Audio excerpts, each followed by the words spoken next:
ఇక future city ప్రత్యేకత ఏంటంటే ఇది ప్లాన్ ప్రకారం తయారయ్యే నగరం. వివిధ జోన్లుగా విభజించి ఏ ప్రాంతంలో ఏ ఉండాలి, ఎక్కడ ఏ ఇండస్ట్రీలుండాలి, ఎక్కడ ఎడ్యుకేషన్, స్పోర్ట్స్ హబ్లు ఉండాలనేవి ప్రణాళిక ప్రకారం రూపొందుతాయి. ఇప్పటికే ఫ్యూచర్ సిటీలో గ్రీన్ ఫీల్డ్ హైవే నిర్మాణానికి ప్రతిపాదనలు సిద్ధం చేసింది.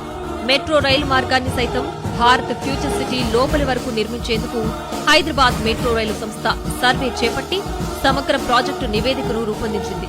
శంషాబాద్ అంతర్జాతీయ విమానాశ్రయం నుంచి ఔటర్ రింగ్ రోడ్డు మీదుగా, కొంగరకలాన్ ఎగ్జిట్ నుంచి రంగారెడ్డి జిల్లా కలెక్టరేట్ మీదుగా మీర్ఖాన్ పేట్ వరకు సుమారు 39.6 కిలోమీటర్ల మేర మెట్రో రైలు మార్గాన్ని నిర్మించేందుకు డీపీఆర్ను హైదరాబాద్ మెట్రో రైలు సంస్థ సిద్ధం చేసింది.